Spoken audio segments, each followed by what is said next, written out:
In the long, quiet nights of the 12th century, behind the stone walls of cathedrals and monasteries, a very different kind of justice unfolded, one that rarely involved swords or guillotines, but could be just as cruel. You might imagine the bishop's seat as a place of reflection, prayer, and pastoral care. But here, the bishop was not merely a man of God, he was also a judge, jailer, and occasionally a torturer. By the mid-1100s, ecclesiastical courts, church-run legal systems, had grown in power across Europe. Ostensibly, they were created to deal with moral infractions, heresies, and sins against God. But in practice, these courts became tools of political control, personal vengeance, and at times, public spectacle. The bishops presided over these courts with robes of authority, Bibles in hand, and sometimes secret dungeons beneath their cathedrals. Unlike secular courts, which relied on witness testimony, hard evidence, or confession, the ecclesiastical courts leaned heavily on symbolic punishment, spiritual guilt, and long drawn-out processes of repentance. It wasn't always blood and iron, but it was just as psychologically torturous, and sometimes it was blood and iron. One of the more disturbing inventions of this system was a game-like structure applied to repentance, called the penitential maze. By some chroniclers, the process forced accused individuals, heretics, adulterers, gossipers, and petty criminals to undergo elaborate rituals, mental suffering, and repeated denials of forgiveness in order to earn their absolution. The idea, on paper, was to root out false repentance. In practice, it resembled something closer to a spiritual escape room, with deadly consequences. Picture this: a woman accused of gossip might be forced to wear a heavy iron bridle with spikes, called a scold's bridle, and stand in a cold chapel all night while monks chanted round her. A man accused of minor heresy might be forced to fast for weeks, sleeping only 1 hour a night, his prayers monitored, his failures catalogued in front of peers. There was no clear endpoint, no transparent timeline. The bishop decided when the game had ended. Some never passed the test. These forms of punishment weren't always physical. The church mastered a form of ritualistic psychological punishment. In one documented case, in 1183, a farmer accused of consorting with pagans was told to crawl the entire length of a cathedral nave on his knees, while reciting Psalm 51 backwards. He failed, forgetting the middle verses. His punishment was doubled: a month of penance in silence, chained in a cloister cell, with bread soaked in vinegar as his only food. The process was not arbitrary. There were rules, many of them, but the rules were buried in penitentials, hand-copied books that prescribed spiritual penalties for sins.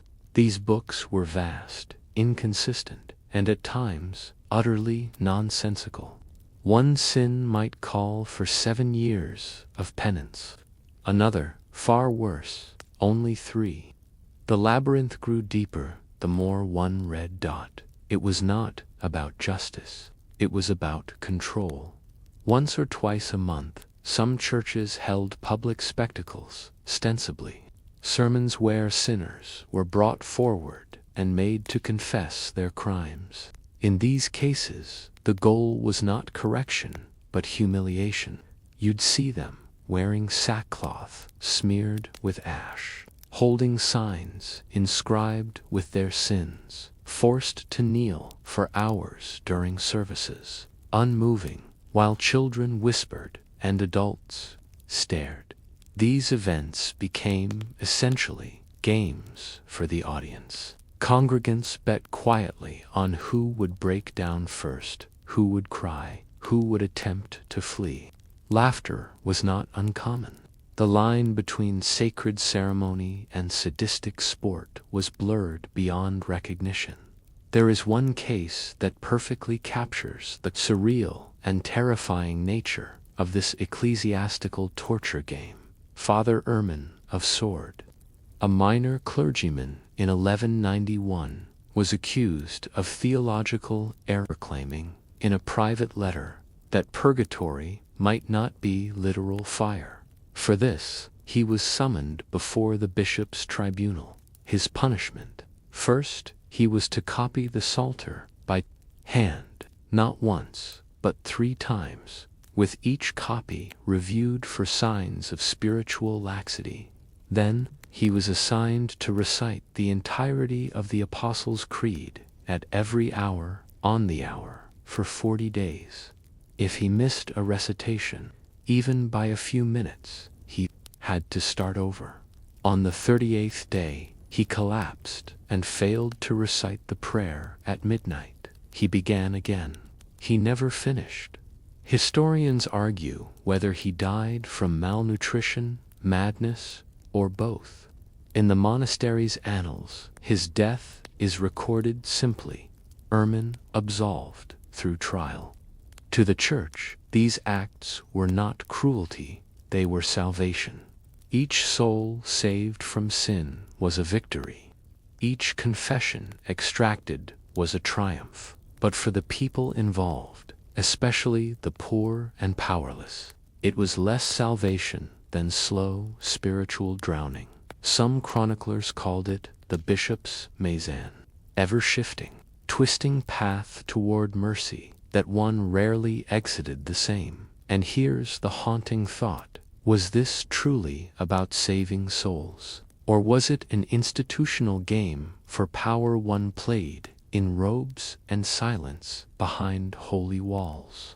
In the first section, we explored the ritualistic cruelty and psychological torment of the Church's penitential system, the labyrinth of repentance disguised as spiritual redemption.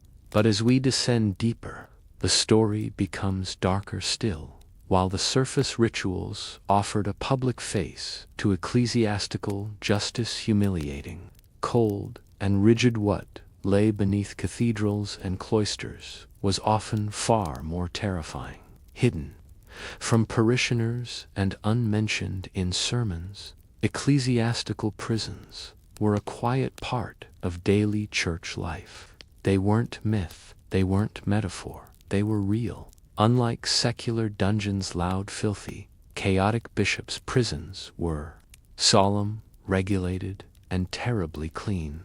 But don't let that mislead you. Order did not mean mercy.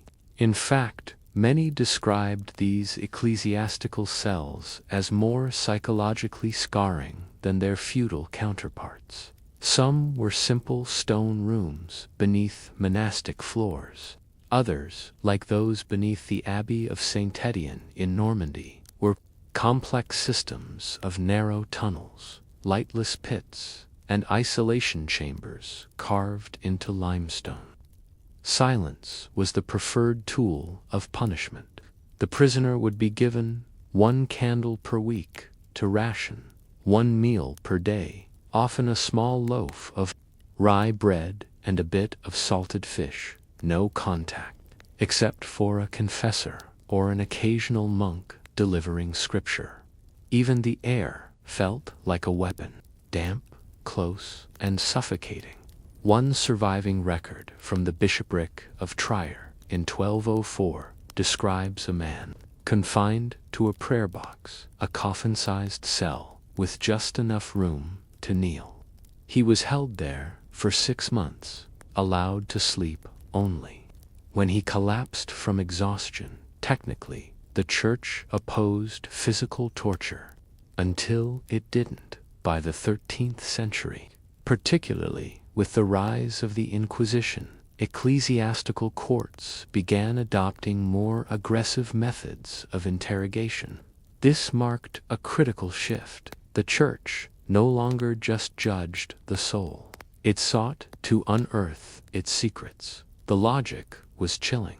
If confession led to salvation, then coercing confession was a spiritual kindness.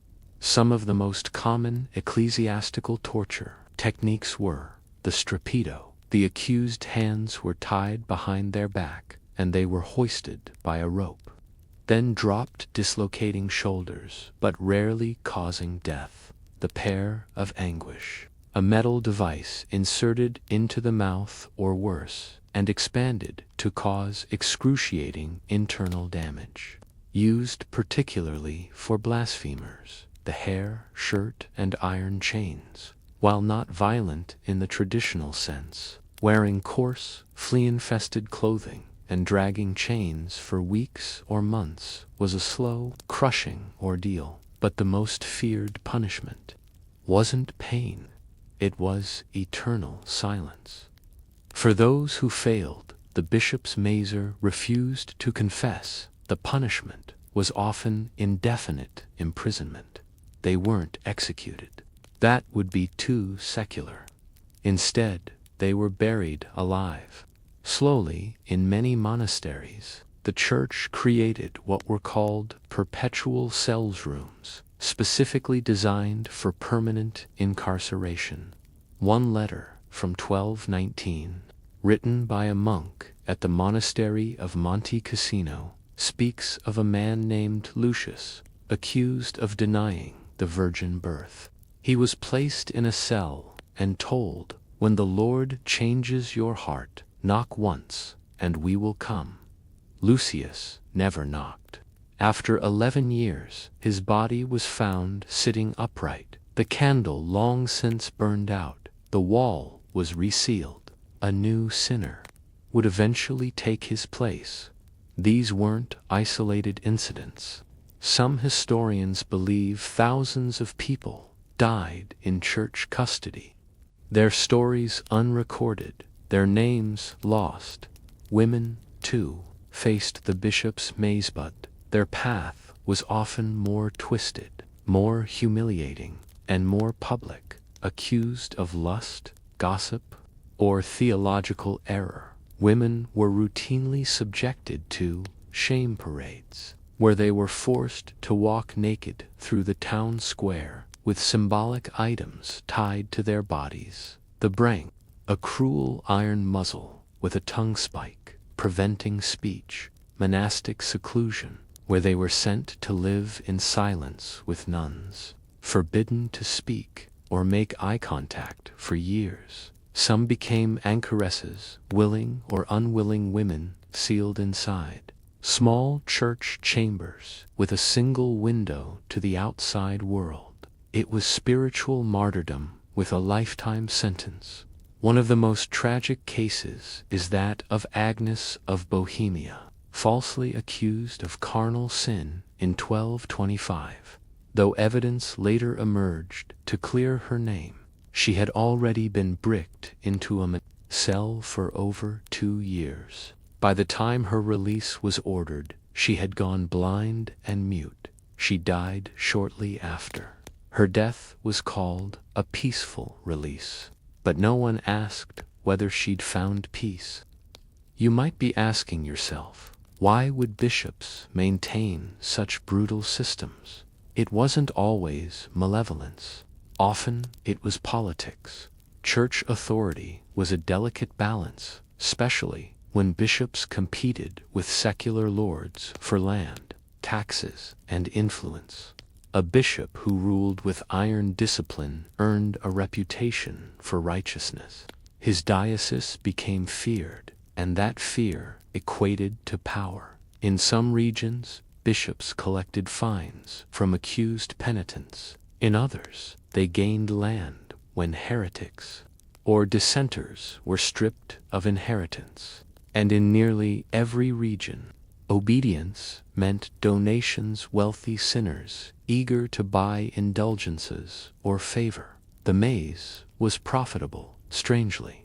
Many bishops kept meticulous records of these penitential games, not out of guilt, but to prove they were carrying out God's justice. The Libre Poenitentials of Bishop Gunther of Bamberg contains hundreds of entries from the late 1100s, with chilling entries such as Sister Albruna, found with charms of the forest folk, 3 months naked in the snow room, confessed on the 42nd day.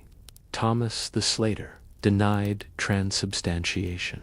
Hair shirt, chain fasting, tongue prayer cycles, confession incomplete, sentence extended. Unnamed boy, sang psalms backwards. For laughter, sealed in prayer cell, no conclusion. These aren't fairy tales. These are catalogued cases, each name scratched in ink and stored like trophies in dusty tomes by the late 13th century. Some reformers within the church began to question the cruelty of the penitential system. Figures like Saint Francis of Assisi advocated mercy, and eventually the rise of scholastic theology introduced a more intellectual approach to sin and repentance. But for centuries before that shift, the bishop's maze remained a quiet, unspoken Terra One hidden beneath incense, smoke, and stained glass. And perhaps what's most chilling is this: even the people inside the maze believed they were doing the right thing. So we're left with a final reflection. When the path to forgiveness becomes indistinguishable from torture, how do you know you've been saved? As we reach the final section of this story, the maze tightens. We've witnessed the psychological cruelty of church-ordained repentance and the physical punishments meted out in the silence of ecclesiastical cells. But the true core of this system, what made it not only possible but sustainable for centuries, was its theology. It wasn't just about breaking bodies or spirits. It was about salvation through suffering, and the belief that pain was not only corrective, but divine. To understand how this system endured, we must look deeper into the ideas of sin and grace in medieval Christianity. According to the dominant scholastic theology of the 12th and 13th centuries, grace was not free. It was earned through confession, penance, and suffering. The bishop's maze was not merely a tool of discipline. It was a path to purification. Pain was not punishment, but a process. This idea was rooted in the teachings of church fathers like Augustine and later Aquinas. Sin stained the soul. The only way to cleanse that stain was through repentance, and the more serious the sin, the deeper the suffering required. Many believed that to suffer on earth was a mercy, as it might spare the soul eternal torment in the afterlife. Thus, even the harshest penalties were reframed not as cruelty, but as care. But this raised a disturbing paradox. Could inflicting pain be holy? And if so, who held the right to wield it? In this system, the confessor, often a monk, friar, or parish priest, held enormous power. He was not merely a listener, but a spiritual judge, empowered to assign penance, report heresy, and recommend imprisonment. Many confessors took this responsibility seriously, acting with restraint, but others leaned into their role with grim satisfaction. There were even manuals, such as the Summa de Poenitential, that taught confessors how to detect false remorse, when to recommend harsher penalties, and how to test the soul. Some of these tests were cruelly imaginative. A confessor might ask a penitent to recite the Pater Noster while walking across hot stones to prove sincerity. Others demanded that penitents sleep in graveyards, surrounded by symbols of death, to meditate on damnation. In extreme cases, confessors recommended that penitents be flogged during sermons, to inspire communal humility. The confessor wasn't just a gatekeeper of redemption. He became a participant in the torture game. Over time, the bishop's maze extended beyond individuals and became a tool of social control. The church used public penance to police not just morality, but behavior, speech, even thought. In towns across Europe, sermons were tailored to shame specific people. Names might not be spoken, but everyone knew. A merchant who cheated a widow.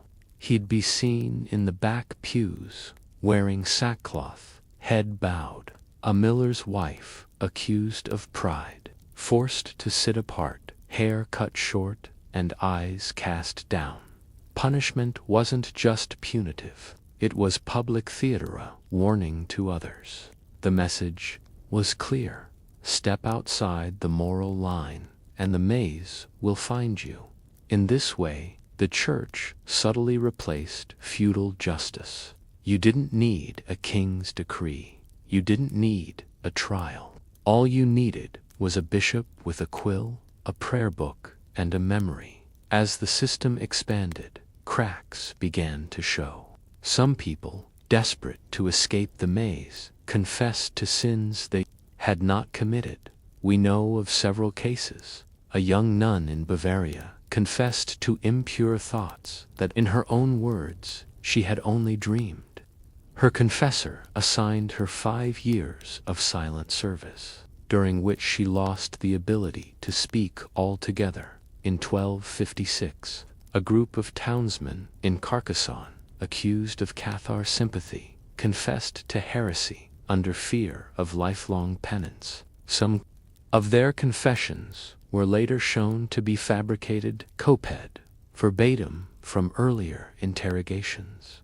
False confessions were not rare, but once given, they were almost impossible to retract. The church operated on the principle that the soul could not lie in confession. If you said it, it must have been true, unless Satan had tempted your tongue. And that, of course, was just another sin to confess. Others chose martyrdom. Rather than submit to years of forced repentance, they embraced death. One of the most powerful examples is Brother Cadman, a lay preacher who openly criticized the Bishop of Lincoln for imposing penances on the poor while accepting bribes from nobles. He was arrested, held in a cloister prison for 2 years, and when finally offered release in exchange for submission, refused. He died during a forced fast. His last words, "If the Lord wants silence, he will take it." By the late 13th century, resistance to ecclesiastical punishment began to emerge, first from mystics, then theologians, and finally from within the church itself. The Franciscans, early on, advocated for a return to personal, voluntary penance over forced humiliation. Julian of Norwich, writing in the late 1300s, questioned the necessity of suffering for salvation at all. But perhaps the most important shift came with the rise of vernacular literacy. As more people began to read the Bible for themselves, the authority of bishops eroded. With it, the power of the penitential maze began to crumble.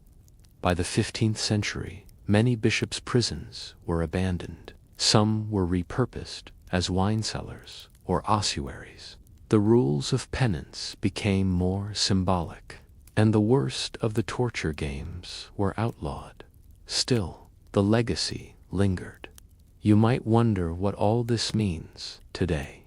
After all, the idea of being flogged in public for speaking out of turn feels distant, medieval, even absurd. But consider this: institutions still use guilt as discipline. Bureaucracies still demand ritualistic obedience. Public shaming, once done in the town square, is now broadcast across social media, and the line between correction and cruelty remains at times disturbingly thin. The bishop's maze may no longer exist in stone and script, but in subtle, symbolic ways, its spirit endures. Wherever we find systems that demand suffering in exchange for belonging, that insist on silence as virtue, that obscure redemption behind ritual and rule, we find echoes of the maze. And so, we return to the central question: what happens when salvation becomes a system of suffering, and the path to grace is paved with ruin? That question lingers, unanswered, in the vaulted ceilings of abandoned cathedrals and in the margins of forgotten penitentials. It whispers from beneath the stone floors, where candlelit cells once flickered with silent prayers, and it waits, perhaps, to be asked again in the dim glow of a torchlit square, as robed executioners prepared their instruments and nobles gathered. Under canopies, you might have seen him a jester, jingling bells at the ends of his pointed hat, juggling apples while whistling a tune. He was not there to die, nor to judge. He was there to entertain. But what happens when the line between comedy and cruelty disappears? What if your laughter, your claps, and your yawns could mean life or death for someone else? Welcome to the brutal world of execution spectacles, where the medieval jester played not just for fun but for blood. We often romanticize the jester as a harmless Fula satirical court companion who poked fun at kings.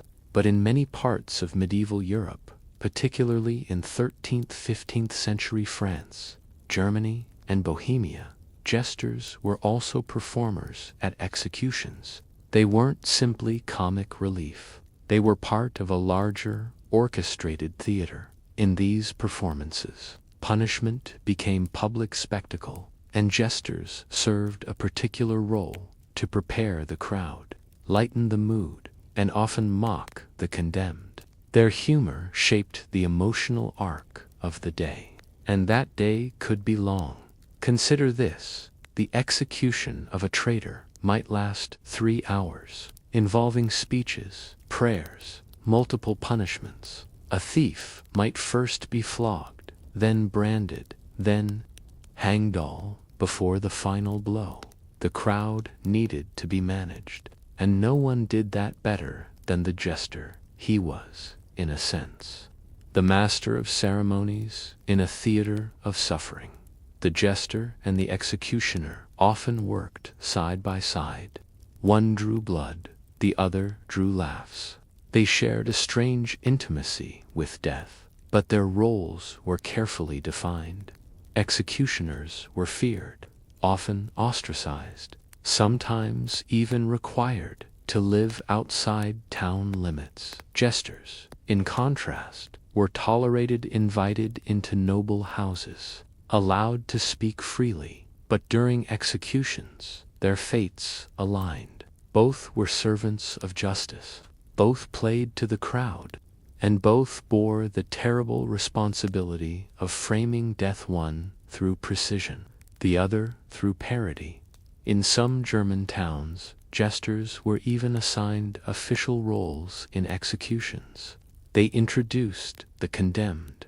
They read satirical charges. In rare cases, they dressed as the prisoner, performing a mock version of the crime before the real punishment began. This was not just cruelty. It was ritualized cruelty, made palatable through performance. One of the best documented examples comes from UMO in what is now southern Germany. In 1387, a man named Kunz von Hohenberg was sentenced to death for slandering the local bishop and stealing church property. His execution, held in the central square, was turned into a civic festival. Musicians played food, vendors lined the perimeter, children were excused from school to attend, and a jester named Mikkel took the stage. Michael opened with a parody of Kunz's crime. Dressed in a bishop's robe made of flour sacks, he mockingly blessed the crowd while pocketing coins. Laughter rippled through the audience. Then, just before the actual hanging, Michael turned to Kunz and declared, "Now, dear brother, you may confess, but hurry, my punchline has a deadline." Kunz did not laugh, nor did his family. Later chronicles report that Michael received extra payment for the performance, along with a loaf of bread and a new pair of boots from the bishop himself. You might wonder, why all this performance? Why the songs, the props, the comedy? In medieval Europe, executions weren't just punishments, they were moral theater. They taught lessons, reinforced power structures, and allowed communities to participate in justice. The jester's job was to frame the narrative. If the condemned was a criminal, the jester mocked them. If the condemned was noble or repentant, the jester might weep or deliver somber verse. In some cases, if the public felt uneasy about the sentence, the jester helped redirect, anger joking about unrelated things, mocking foreign enemies, or blaming other scapegoats. They weren't just clowns. They were emotional engineers, yet, as with all satire, the edge could cut both ways. In 1401, a Bohemian jester named Radislav the Red was hired to entertain during the execution of a local merchant accused of forgery. But Radislav deviated from the script. Instead of mocking the merchant, he mocked the town council, implying that they were even bigger thieves. The crowd laughed. The magistrates did not. Later that evening, Radislav was arrested. He was not executed, but he was branded as a public disruptor, lost his official license, and disappeared from the records within a year.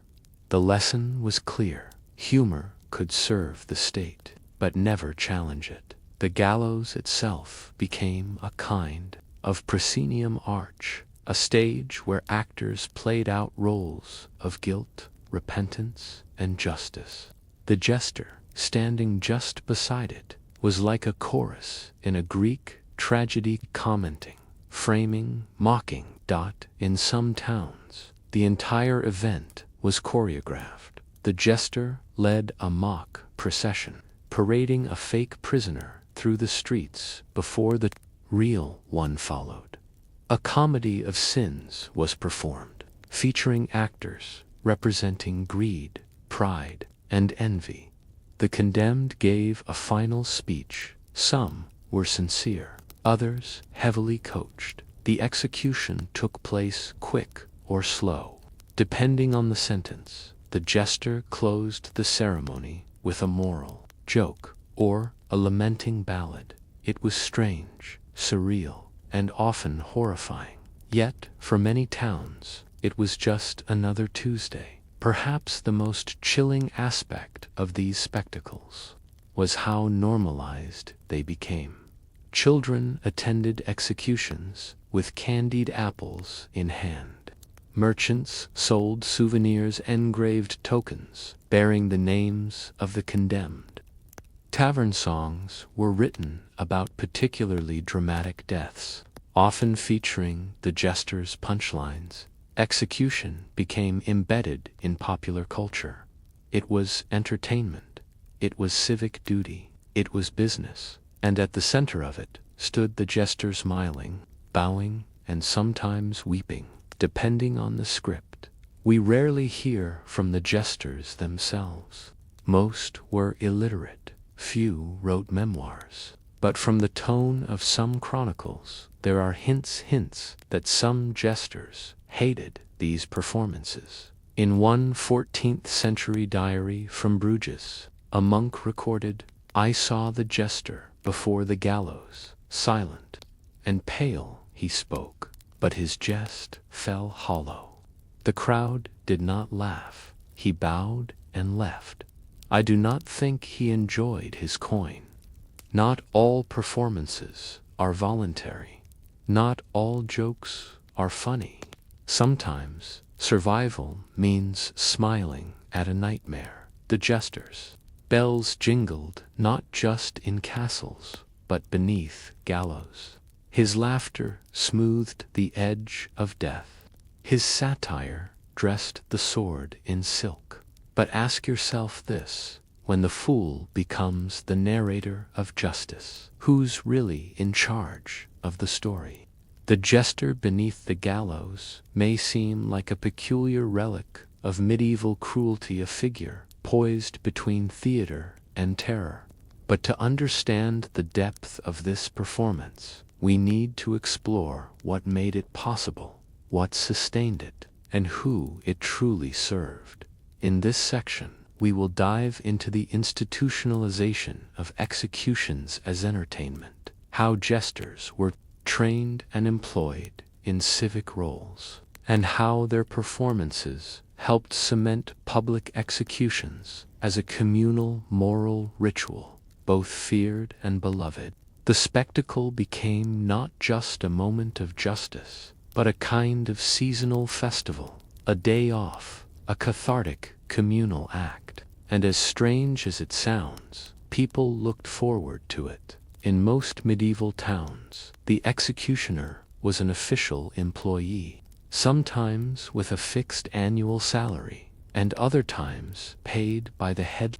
But in larger urban centers like Paris, Nuremberg, and Prague, jesters and musicians were sometimes also brought on to the municipal payroll for events of capital punishment.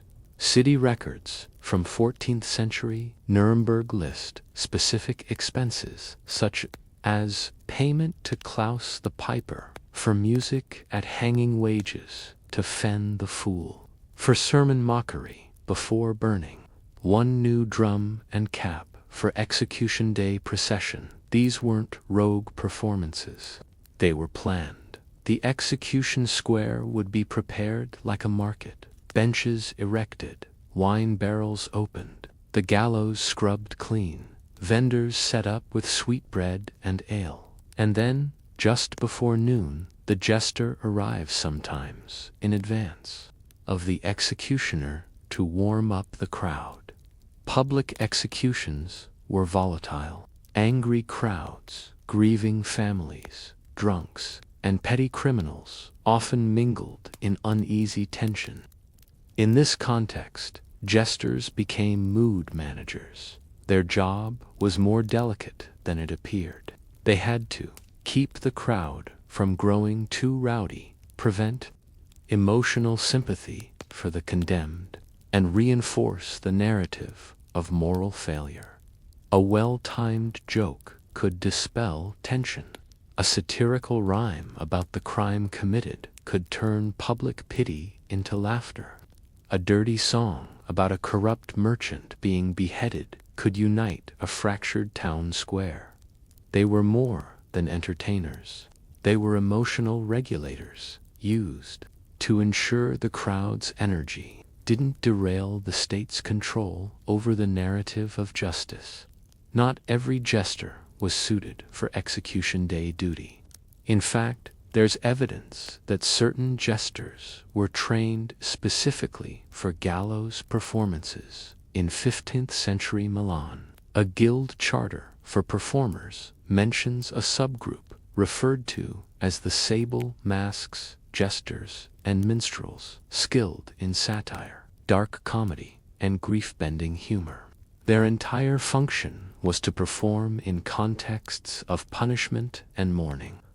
They learned to work crowds ranging from rowdy mobs to somber nobles, weave biblical and moral themes into their humor, create improvisational comedy based on the crimes or accusations. Some were so skilled that they were summoned by noble courts across Europe for festival executions, highly choreographed spectacles for political enemies, traitors, or scandalous nobles. In one case, in 1471, A Hungarian jester named István was brought to Vienna to perform during the burning of a noble woman accused of poisoning her husband. His performance included shadow puppets reenacting her crimes, puppet clergy forgiving her, and a satirical wedding between death and the condemned. His performance was praised in letters between nobles. He received a gold ring for his effort. What's perhaps most difficult for us to imagine is how jesters also performed at public executions of the innocent, or those believed to be innocent. In the late medieval period, executions weren't always met with approval. Political purges, executions of heretics, and religiously motivated burnings sometimes provoked public unease, and here the jester's role changed. Rather than mocking the condemned, they might mock the justice system, but only subtly. They would create comic distance by turning tragedy into fable, using allegory, animals, or impersonations to let the crowd feel their discomfort without expressing it outright. Think of it like medieval political cartoons, but performed aloud with whistles and bells. In some towns, a skilled jester could act as a kind of pressure valve, releasing the emotional tension of a wrongful execution while still allowing the authorities to maintain face. Humor gave the crowd permission to feel the injustice without resisting it. While the image of the jester is typically male, there are rare but striking records of female gallows performers, sometimes referred to as fools of lament.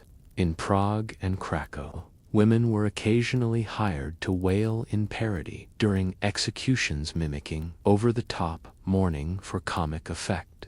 They would pretend to be lovers, mothers, or widows of the condemned, exaggerating their grief to absurd levels, often with props, enormous handkerchiefs, fake babies, weeping dolls. One chronicle from 1434 mentions a performer named Greta the Groaner, who became infamous for her gallows wails that transitioned into folk songs and tavern chants. These performances blurred the line between empathy and mockery. Was Greta mocking the condemner, the system that created them? The answer is unclear, but either way, the crowd laughed, and the state was pleased. As towns modernized and the Enlightenment began to reshape ideas of justice, public executions began to decline. The spectacle lost its charm. Executions moved behind prison walls. The mood shifted from moral instruction to legal procedure, and with it, the jester's gallows performance faded. By the 17th century, most jesters no longer performed at executions. The role became taboo, associated with superstition, cruelty, and bad taste. Records of such performances dried up. The bells were silenced. One of the last known accounts of a gallows jester comes from Stockholm, 1660, where a fool named Pell the Pale attempted to perform during the hanging of a rebel. The crowd booed, children cried. The city council ordered the performance halted mid-act. Pell was never hired again, though the jesters are gone. Their presence still echoes in modern culture. Political comedians who frame tragedy through satire, execution. Scenes in film and drama, often preceded by gallows humor. Media coverage of crime, which blends morality, mockery, and storytelling. The gallows stage has changed, but the instinct to laugh in the face of death, to cope through performance, to regulate horror with humor, it remains. And maybe that's the most human thing about the whole bloody ritual. So now we ask the question that lingers. When does a joke stop being funny, and who decides when the curtain falls? We've wandered through the town square, laughed with jesters beside the scaffold, and watched the terrible theater of execution unfold as both ritual and entertainment. Now, in this final section, we turn to the afterlife of the gallows jester, not in terms of faith or theology, but in legacy. What happened to the idea of the jester once executions moved behind prison gates? How did the archetype evolve? What parts of the performance still live on in the way we observe punishment and authority today? To understand this, we need to trace the descent of the jester from public clown to political subversive, from gallows humor to courtroom comedy. By the mid-17th century, the tradition of execution as a public spectacle began to decline across much of Europe. Reformers, philosophers, and early humanitarians increasingly viewed public torture and execution as uncivilized. France, England, and the Holy Roman Empire all began restricting these spectacles, moving them behind walls, or limiting them to less elaborate ceremonies. As the executions faded from view, so too did the jesters. Court jesters lost their official roles. Civic fools were dismissed as embarrassments of a barbaric age. The association between jesters and death, once a staple of moral instruction, became taboo. But the archetype did not vanish. It mutated. Jesters, particularly those who had performed at executions, were remembered not only as entertainers, but as narrators of state violence. Comedians who had once danced before death and told uncomfortable truths. That legacy became useful to artists, writers, and eventually revolutionaries. As gallows performances were banned, satire found new homes: the stage, the pamphlet, the novel. In post-medieval Europe, especially during the 18th century, gallows humor resurfaced in a new form: the theatrical comedy about injustice. Plays like The Beggar's Opera 1728 by John Gay openly mocked the British legal system and its treatment of criminals. In France, revolutionary pamphlets depicted monarchs and bishops as bumbling fools awaiting poetic justice.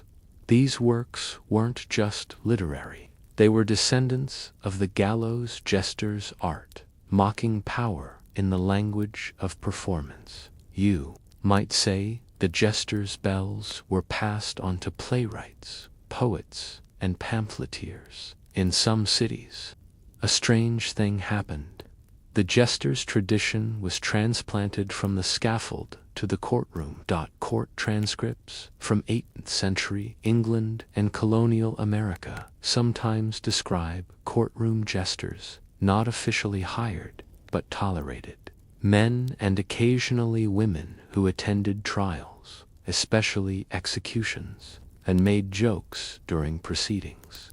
Sometimes these figures were tolerated by judges as a way to keep the crowd calm. In one 1742 London trial, a man referred to only as Rednose, Ned was allowed to sit in the gallery and shout mock accusations like, "Hang me instead, Your Honor, I've stolen more." He became a minor celebrity for several months before being expelled from the courts after joking about a nobleman's wig. Even in more serious courts, gallows humor persisted, often from the condemned themselves, who had learned the art of dying with a joke. Some famous last words: "Is this rope French or English? I'd rather swing continentally. Tell my wife I'm sorry about the wallpaper. She'll know what I mean. Well, I always said I'd lose my head in the end." These are echoes, distant but distinct. By the 19th century, the jester had transformed once again not into a servant of authority, but into its opponent. Writers like Charles Dickens, Victor Hugo, and later Oscar Wilde invoked the figure of the clown or fool to critique the brutality of justice. The merry fool became a symbol of protest, a reminder that humor could disarm fear, and that laughter could be more dangerous than a sword. In Victor Hugo's The Last Day of a Condemned Man, 1829, the narrator doesn't laugh, but the audience around the scaffold does. Hugo turns that laughter into a condemnation of the society that revels in death. And in the 20th century, gallows humor took on an even darker edge. From Holocaust literature to post-war absurdist theater, the joke beside the abyss became a defining feature of modern expression. The jester's legacy had become philosophical, tragic, defiant. Today, we no longer hold public hangings in town squares, but the spectacle of punishment lives in different forms. Consider true crime television, which often dramatizes court cases with music, jokes, and commentary. Social media mobs, where digital reputations are destroyed in real time with meme and satire. Leading the charge, late-night comedians who narrate political scandals and legal trials with humor, often becoming the most trusted news source for younger generations. Each of these borrows something from the gallows jester: the framing of punishment through performance, the blending of laughter and fear, the uneasy mix of entertainment and judgment. The scaffold has changed shape, but the script feels oddly familiar. One of the oldest debates in comedy is the question of who gets to make the joke, especially when it comes to suffering. In the medieval execution square, the jester was sanctioned. He had permission from the state. His jokes reinforced the moral lesson. But the moment he crossed the line mocking the judge, the bishop, the system, he was cast out. This mirrors today's conversations about satire and power. Can humor punch up, punch down? Is comedy a shield or a sword? Who decides what's funny and what's dangerous? In this way, the legacy of the jester remains unresolved. We are still grappling with his presence. In the end, the jester at the gallows was a mirror of the condemned, but of us. He reflected our laughter, our unease, our willingness to watch and judge. He asked us to think. He asked us to laugh. But most of all, he asked us to question why we came to the square in the first place. And maybe that's the real power of gallows humor. It doesn't let us off the hook, so we leave this story with one last uncomfortable question. If the fool speaks truth in the shadow of death, and we laugh, what does that say about the world we've built? At first glance, it seems absurd, comical even. A man accused of theft stands in a dimly lit abbey refectory. In front of him, not a judge, not a jury, but a wheel of cheese round, aged and solemn in its stillness. The monk places a parchment, prayer, beneath it. If the cheese tips or rolls, it is said the man is guilty. If it remains still, he walks free. Welcome to the world of monastic justice, where cheese could convict, goats could testify, and God's will was interpreted through food, animals, and ritual. This is not a fable. These were real trials, strange, methodical, and terrifying in their quiet certainty. To understand them, we must first understand the monasteries of medieval Europe and how they governed not just the soul, but also the body and law.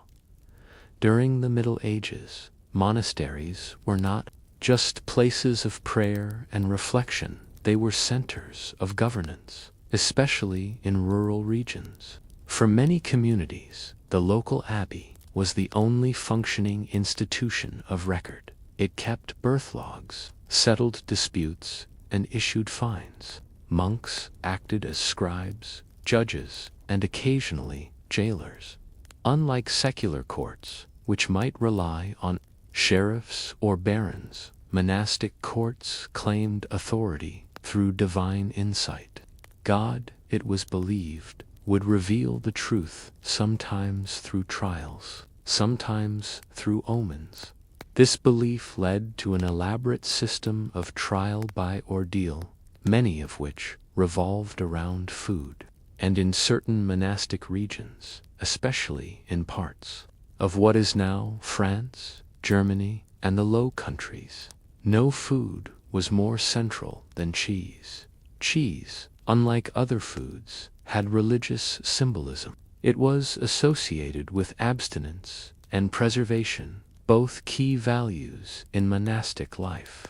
More practically, it was a staple in monasteries, produced, aged, and consumed daily. But its firmness, aging process, and curious ability to hold or lose shape made it a ritual object in legal trials. In one monastic code from 12th century Flanders, preserved in the Libellus Judici, we find this instruction: "Let the wheel of cheese, round and righteous, be placed upon the table. Beneath it the psalter shall lie. The accused shall place hands upon the table. If the cheese moves, his sin is known to the Lord." This wasn't satire. It was judicial procedure. Several types of cheese-based ordeals were practiced. Some were symbolic, others surprisingly physical. Here are 3 historically documented methods. A full wheel of hard cheese, often aged goat or cow's milk, was placed atop a sacred text, usually the Psalms. The accused stood silently before it, while monks chanted verses. If the cheese shifted, rolled, or cracked, divine guilt was confirmed. The belief was that the prayers would agitate the guilty, or that spiritual presence would manifest physically, used mainly for theft or oath-breaking. The accused was required to swallow a slice of dry cheese without choking if they coughed, gagged, or vomited. It was believed their body had rejected their falsehood. This was a variation of the ordeal of the mouth, and was often combined with fasting beforehand. A rarely used but terrifying test. A fresh curd or soft cheese was buried under the accused bed. If it soured unusually fast or grew a particular mold, it was seen as a divine sign of rot within the soul. These tests may seem bizarre to us now, but they were rooted in the medieval worldview, which saw no separation between the material and spiritual realms. Every natural sign was also a moral one. If cheese cracked, it was not. The humidity was the hand of God. Let us examine a documented case that underscores how deadly serious this could be. In 1194, in a Benedictine monastery near Ghent, a novice monk named Brother Lambert was accused of stealing a reliquary ring. The abbot, unwilling to report the incident to secular authorities, convened a judicium caesea trial of cheese. The wheel was placed. The psalms were sung. Lambert knelt when the cheese cracked, not rolled, but split down the center. Monks gasped. Lambert was declared guilty, confined for penance, and denied full monastic orders. He lived out his life as a scullion, never permitted to preach or copy texts. Later, the ring was found behind an altar, likely dropped. The cheese had lied or had it. Monastic records don't reflect apology or reversal. They simply record. The trial was righteous. The cheese has spoken. The Lord is mysterious, you might ask. Why go through all this? The answer lies in the monastic rejection of secular certainty. In the abbey, spiritual truth was superior to human evidence. Witnesses could lie, memories could fade, but cheese, it was thought, had no motive. It was pure. In reality, of course, monks often did gather testimony. But when that failed door, when the matter was spiritually serious, they turned to food, nature, and objects as mediators of divine justice. Other examples included trial by boiling water for lay persons, trial by firebrands for accused sorcerers, and, yes, in a few cases, trial by Hania, topic for another story. There's another layer here, the psychological one. Trial by cheese worked because it placed enormous pressure on the accused.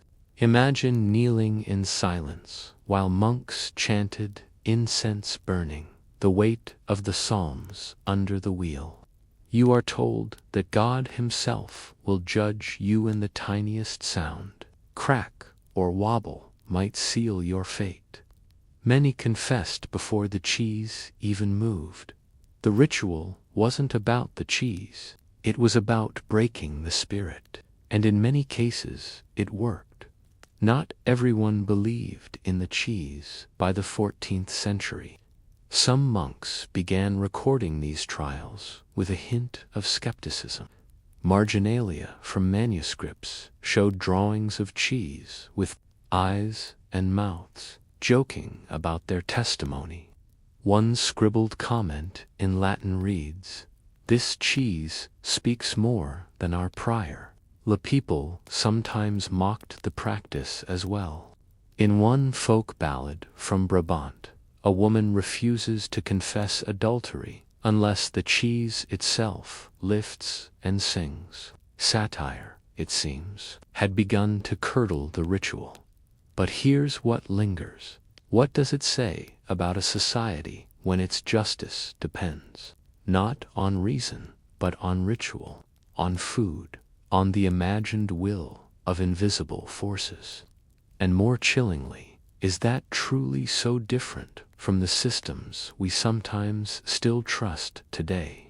In the last section, we explored the surreal but very real concept of cheese-based trials in monastic justice.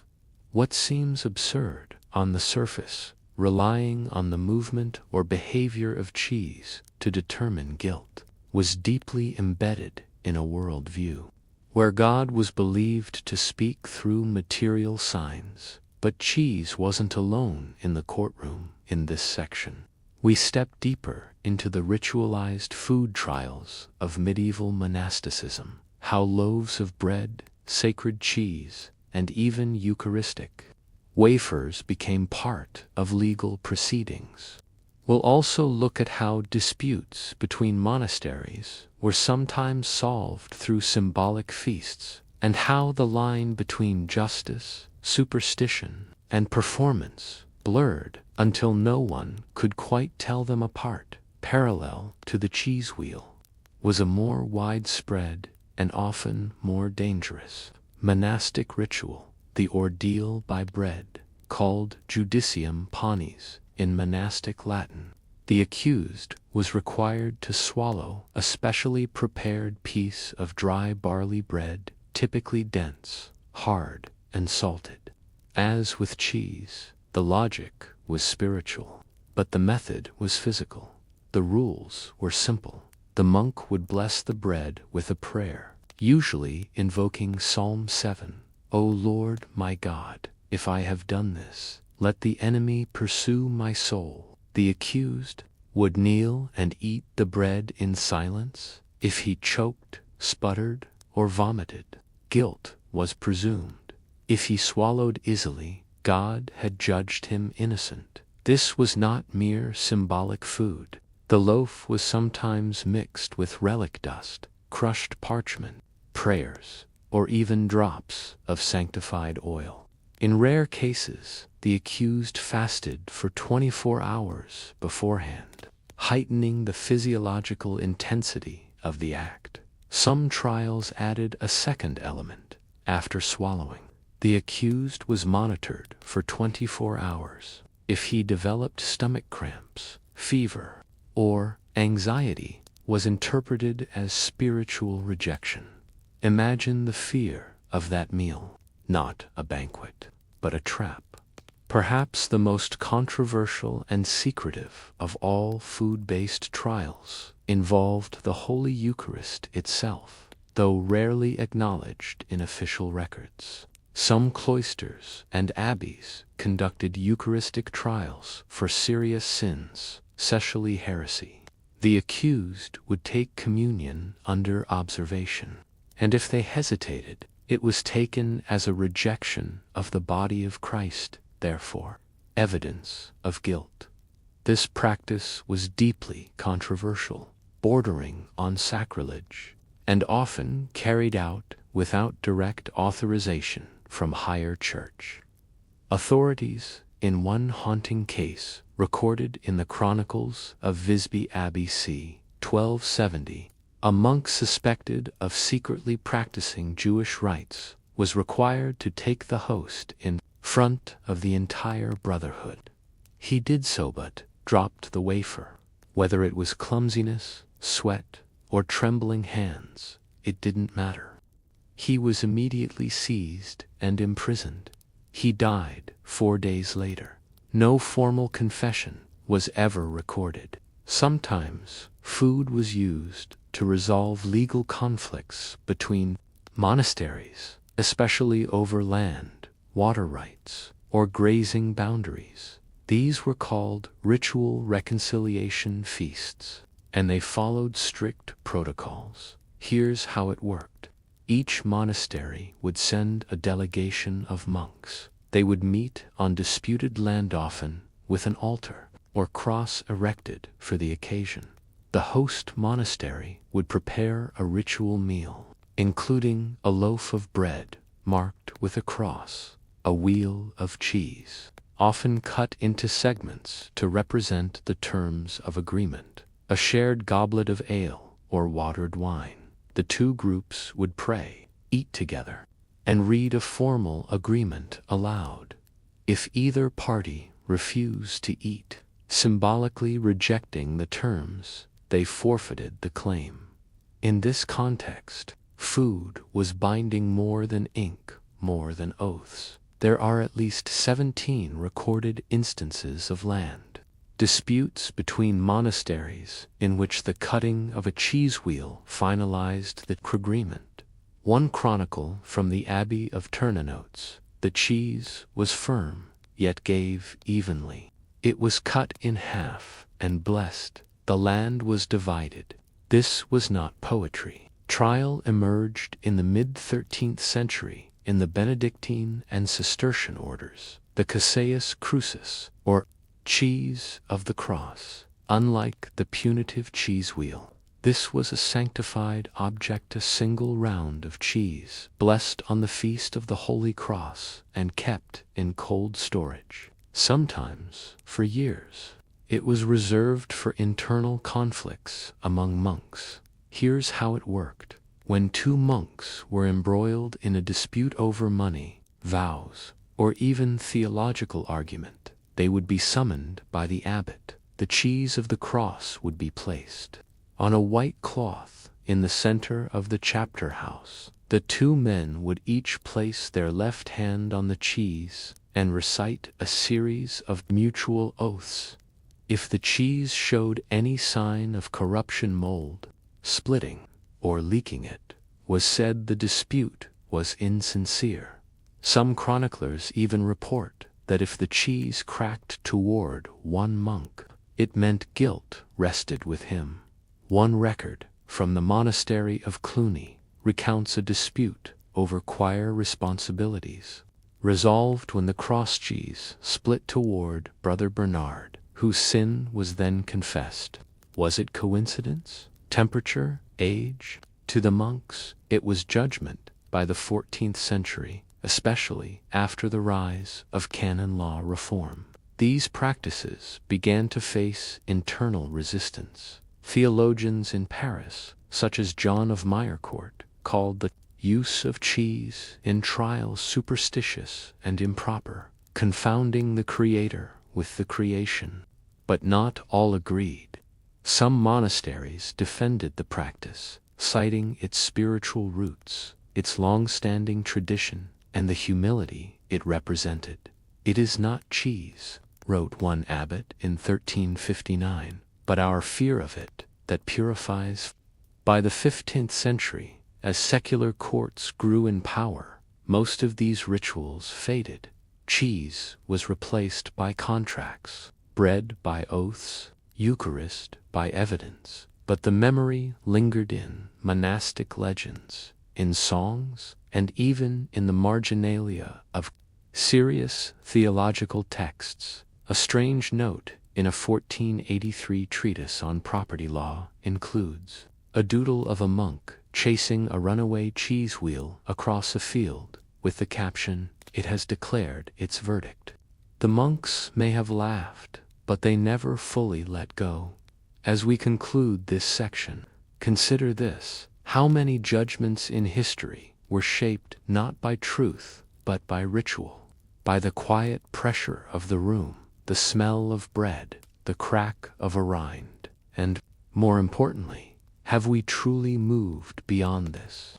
Or have we just found fancier names for our superstitions? In this final section, we reflect on the fading echoes of edible justice rituals that used cheese, bread, and even beer to determine guilt, settle disputes, and uphold divine order in cloistered corners of Europe. At the center of it all lies a paradox. How could monks, the most educated and spiritual men of their day, turn to dairy and grain as legal instruments? To modern minds, these practices seem like theater, superstition, even satire, but they were neither farce nor folly. They were deeply meaningful, rooted in medieval views of morality, matter, and divine presence in the physical world.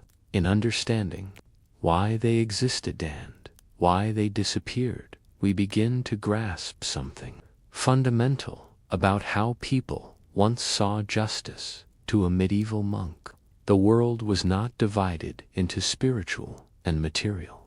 Instead, every physical object, be it stone, tree, or cheese, was a potential vessel of divine will. God, they believed, communicated not only through scripture, but through natural signs. A cracked cheese wasn't just a dairy accident. It was symbolic decay. A souring loaf wasn't just poor baking, it was divine disapproval. A firm wheel, uncracked and smooth, was grace made visible. This worldview emerged from early Christian thought, where God was seen in all creation, and where the Psalms declared that the heavens declare the glory of God, and by extension, so could cheese. 4. Monks, who lived in silence, in reflection, often far from formal courts, using food as part of ritual judgment, made sense. Some were terrified not of God, but of getting it wrong. One 14th century journal from the Abbey of Ratisbon includes a haunting entry: "Today we judged Brother Adelmo with the cheese. It split. He wept. I fear not that he lied. Cheese did." This uncertainty haunted many abbots. What if the wheel cracked from heat? What if a gust of wind shifted it? What if the accused had fasted too long before swallowing the loaf? Justice, even when wrapped in ritual, was fragile.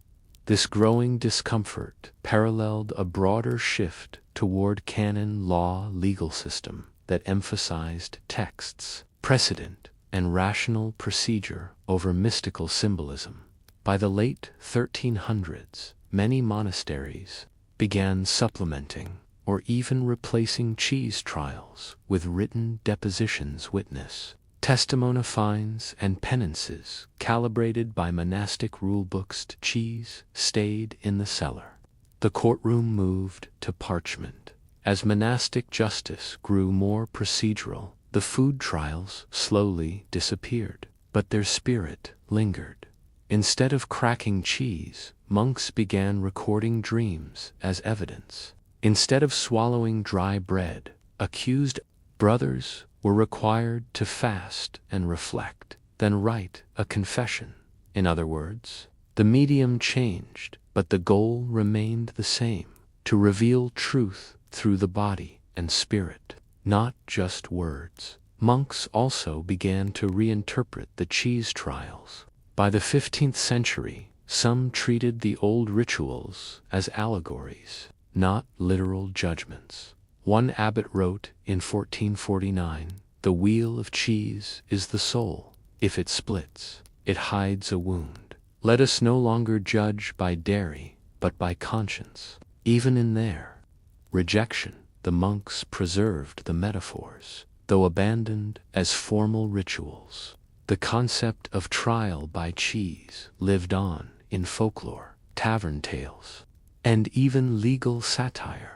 Peasants told stories of abbots chasing rolling cheese wheels, protecting a guilty man until his soul split instead. By the 16th century, Protestant reformers mocked the practice in polemics. One pamphlet from 1531 sarcastically describes a holy Gouda of guilt used to sentence innocent farmers. Yet even in mockery, these rituals were remembered, even if not repeated. It's easy to laugh at monks rolling cheese across stone floors and declaring guilt by wobble. But consider how much ritual and symbolism still shapes justice today. We still wear robes in courtrooms. We still swear oaths on books. We still believe in body language as evidence. We still use material signs to express moral truth: rings for marriage, black clothes for mourning, flags for allegiance. And in rural communities around the world, object-based conflict resolution still exists. In some cultures, seeds, coins, or bones are used in rituals of truth. Are these so different? In the end, the cheese trials were never about the cheese. They were about fear, faith, and the fragile search for justice in a world without cameras, forensics, or centralized law. They were about control over sin, over uncertainty, over the soul. The monks knew they needed something to lean on, something physical, something that felt objective in a world of shadows. They turned to what they had. They turned to cheese. And so we are left with a final question, more personal than legal. When we no longer trust each other's words, what objects do we turn to? For truth, a signature, a fingerprint, a video, a verdict, or something older, quieter, ... like a wheel of cheese, unmoving beneath a candle's glow, waiting for judgment. In the hushed halls of modern torture museums, between racks, flaying tables, and chastity belts, one object draws more attention than any other: the Iron Maiden, a tall, sarcophagus-shaped device fitted with iron spikes, sometimes painted as a woman's body. It is said to have swallowed victims, hull-impelling them, slowly draining their life while their screams echoed inside her steel chest. But here's the strange truth: the Iron Maiden may never have existed, at least not in the way we've been told. This is not just a story of sadistic machines, but a story about how myths are born, how torture is memorialized, and how medieval cruelty is often exaggerated by those who needed fear to serve power. This is the story of the Iron Virgin, part invention, part propaganda, and wholly unforgettable.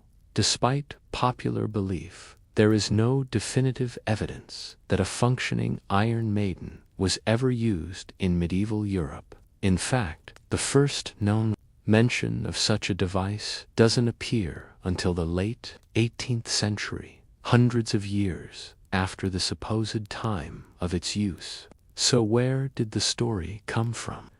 In 1793, a museum in Nuremberg, Germany, unveiled what it claimed to be a medieval torture device, recently reconstructed from historical descriptions. The object was a tall iron cabinet with inward-facing spikes. The public was enthralled. Artists drew renditions. Writers imagined screams. But historians now believe the object was assembled from older iron fragments and pieces of armor, intentionally fabricated to attract curiosity. There was no record of its use in Nuremberg's execution logs. No witnesses.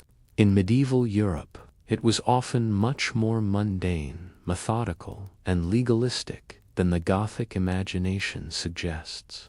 Torture was used primarily for extracting confessions, not punishment, governed by legal frameworks such as canon and Roman law, applied with strict conditions, often only once per suspect, under witness and with prior approval. Common methods included thumbscrews, which crushed fingers slowly, strappado, where the victim was hoisted by bound arms and dropped, the rack, which stretched limbs to induce pain without necessarily killing, the boot, a device that compressed the legs or feet. These were undeniably brutal, but they were not theatrical. They were, in most cases, tools used dispassionately within courtrooms or dungeons, and subject to clerical record. The Iron Maiden, by contrast, was a monster of theater, a symbol of cruelty, not a tool of law. The shape of the Iron Maiden, tall, feminine, and spiked, was no accident. She was called the Virgin in many later texts. Why? Some historians suggest that the feminization of the device served two symbolic purposes: moral allegory. In Christian Europe, the Virgin symbolized purity. To die inside her was to suffer against purity, becoming a cautionary tale about sin, lust, or heresy. Fear of the feminine in a society that both revered and feared female power. Making the most terrifying machine into a woman reflected deeper anxieties about sex, independence, and the dangerous womb of the unknown. In later interpretations, the Iron Maiden became a fusion of sexuality and punishment. The spikes were seen not just as weapons, but as tools of moral enforcement. Victims embraced her voluntarily, or not, suggesting a union with pain, with sin, with absolution.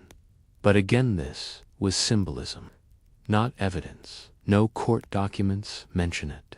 No victims are named. No monk, notary, or torturer wrote about locking someone into a metal mother. By the 19th century, the Iron Maiden became a character in literature and opera. In penny dreadfuls, she was the favored execution tool of mad kings. In Victorian novels, she was a metaphor for cruel wives, cold mothers, or heartless queens. In paintings, and half-open arms like a morbid embrace. This eroticization of torture wasn't unique to the maiden. Devices like chastity belts and pillories were also twisted into fetishistic symbols in later centuries. But the Iron Maiden, with her dual role as punisher and seductress, became the archetype. It was no longer about medieval truth. It was about projecting fears and fantasies onto the past. There are, however, some historical devices that may have inspired the myth. The Shandmantel shame cloak, a German punishment garment made of wood or metal, worn in public, often used for humiliation, not injury. Victims stood inside while people mocked or pelted them. The Spanish mantele torture or punishment device, sometimes referenced in 17th century but without spikes, reliquary cabinets, and saints' caskets, religious items used to display holy remains. Their tall, ornate structure may have inspired the shape of the maiden. In short, we have bits and pieces, but no Iron Maiden in full. Some accounts claim that Ulrich of Thuringia, a 13th century heretic, was executed in an Iron Maiden. Stories describe his final cries within the steel womb, and a trial that ended with the bishop ordering his death without confession. But no such Ulrich appears in church records. The bishop in question, Conrad of Marburg, was Rieland, notorious for his zealous pursuit of heretics. But his victims were typically burned, not pierced. He was later condemned for being too brutal, even by church standards. Historians now believe the Ulrich story was a fabrication, first appearing in a 19th century French novel. Still, the image stuck. The question lingers. If the Iron Maiden is a fabrication, why have we embraced her for over 2 centuries? The answer may lie in our need for horror. We use images like the maiden to justify how far we've come. From the barbarism of the past, feed our morbid fascination with punishment, project our cultural fears into the safe distance of history. We like our villains to be monstrous. We like our pasts to be darker than they were. And we like to believe that cruelty wore a face cold, iron and feminine. The Iron Maiden gave us that face. So the Iron Maiden remains a ghost in our museums, a specter in our imagination, a lie that feels real because it could have been. She sits silent in her glass case, arms open, spikes gleaming. But her true danger is not in her iron. It's in what we made her mean. In Section 1, we uncovered the unsettling truth that the Iron Maiden, a device often showcased as a hallmark of medieval cruelty, likely never existed in the form we imagine. Yet, despite her probable fabrication, the Iron Maiden became iconic. In this section, we explore how the myth was built, who stood to benefit from it, and why it continued to grow, even after historical evidence contradicted it. We'll see that the Iron Maiden was never just about torture, it was about power, performance, not the real Middle Ages, but an imagined one filled with towers, traps, and terrible tyrants. This was the era of the Gothic novel. Authors like Horace Walpole, The Castle of Otranto, 1764, Matthew Lewis, The Monk, 1796, and Anne Radcliffe, The Mysteries of Udolpho, 1794, blended romanticism and fear, portraying dark abbeys, ghostly ruins, and unspeakable tortures. The Iron Maiden fit this new narrative perfectly. Mystical, she was an enigma, sealed, symbolic, eroticized. She resembled a woman, beautiful, deadly, unattainable, moral. She punished the wicked, or at least those cast as wicked. In these novels and plays, the Iron Maiden emerged, not just as a device, but as a character, a symbol of suppressed emotion, twisted piety, or divine retribution. But while the Gothic novel fueled the imagination, the real construction of the maiden as a museum object was a separate, more strategic process. By the late 18th century, public museums were rising across Europe. Cities like Paris, Vienna, and Nuremberg began assembling artifacts of war, faith, and justice to educate and entertain the public. But these museums quickly learned a key truth. horror cells. The torture exhibit at the Nuremberg City Museum became its most popular attraction. But there was a problem. Many actual torture. A pulley. What visitors wanted were monstrous devices that looked terrifying before anyone even explained them. Enter the Iron Maiden. It is now widely believed that museum curators constructed or embellished the Iron Maiden as a showpiece, combining an old iron sarcophagus, decorative spikes from ceremonial armor, invented history. Some even painted her exterior with female features, lips, breasts to sell the virgin aspect. None of these elements appear in any medieval text. This was not historical preservation, it was theater. Ironically, the Iron Maiden was embraced most eagerly by people who claimed to reject torture during the Enlightenment. European philosophers and politicians increasingly promoted reason, science, and law as superior to the barbaric practices of earlier centuries. But to make their present shine brighter, they needed the past to appear even darker. Thus, fabricated devices like the Iron Maiden were held up as proof of medieval ignorance. Paintings and pamphlets showed scenes of superstitious inquisitors using such horrors to silence truth and progress. It didn't matter that the Inquisition brutal, though it was never mentioned, the Iron Maiden. What mattered was the narrative. They were cruel. We are civilized. This was historical myth-making crafted not by monks, but by modern minds with agendas. The Iron Maiden was also politically useful in religious and imperial contexts. Protestant reformers and later British writers used the Maiden to demonize Catholic rule, especially in Spain and Italy. In sermons and broadsheets, she became a symbol of papal cruelty, literal whore of Babylon who consumed souls with steel. In one 1830s tract titled Darkness over Rome, a Protestant preacher described the Iron Maiden with this line: "She is the mother of harlots, for she bears her children only to pierce them." The device had become allegory, her steel interior representing corruption, her femininity a twisted mirror of the Virgin Mary. Elsewhere, European empires used fabricated stories of medieval torture to justify civilizing missions abroad.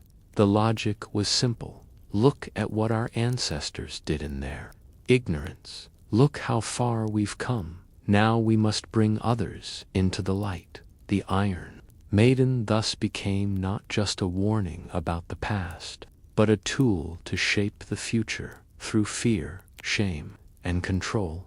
Even as the Enlightenment gave way to modernity, the Iron Maiden remained. In the 20th century, she re-emerged in pop culture, where horror, fantasy, and heavy metal adopted her image. The British metal band Iron Maiden borrowed her name and iconography, though with tongue firmly in cheek. Museums continued to feature her, often with dramatic lighting and eerie music. Visitors rarely asked for documentation. The spikes were enough, and still the myth grew. She appeared in video games, anime, films, haunted houses. The idea of her woman as torture, femininity as fear, history as horror was too potent to resist. By the late 1990s, a wave of historians began to push back. Books like Inventing the Middle Ages, Norman Cantor, and The Myth of the Iron Maiden, debunked by various museum studies, pointed out the complete absence of primary source evidence for the device's use before the 18th century. Still, the challenge remained. How do you kill a myth built from steel and fear? Most visitors to torture exhibits still believe in the Maiden.